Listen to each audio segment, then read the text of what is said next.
একটা সময় স্বপ্ন দেখতাম, ইস যদি আমার একটা সাইকেল থাকতো তাহলে সাইকেলে করে আমি স্কুলে যাতায়াত করতে পারতাম। তো যার সাইকেল থাকতো তার সাথে মানে বন্ধুত্বের শেষ ছিল না, দোস্ত একটু সাইকেল চালাতে দিস। বাসায় সাইকেল কিনে দেওয়ার কথা বললে কোথায় লাগিয়ে দিবি, কোথায় মেরে দিবি, কি হতে কি হবে, এই ভয়ে ফ্যামিলি কখনো সাপোর্ট দিত না ছোট থাকতে। অথচ আজ আশার বিন্দু মাত্র পর্যন্ত আমাদের নাই। আশা একটাই, ওই সোনার মদিনা, ওই মক্কাতে জিয়ারতে যাবে ইনশাআল্লাহ।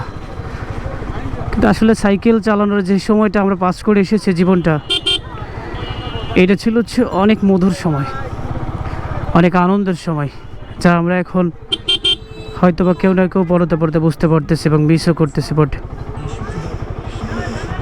এই জায়গাটা যে এত পরিমাণে জ্যাম হয় মানে ভাষায় প্রকাশ করার মতো না। দেখো ভ্যানটা ঢুকাই দিয়ে পুরো রাস্তাটাকে জ্যাম করে রেখেছে।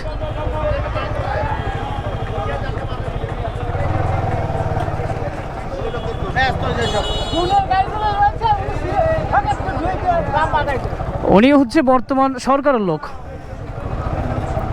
আগে তো কিছু হইলেই মানুষ বলতো আওয়ামী লীগের, এখন কি বলবে?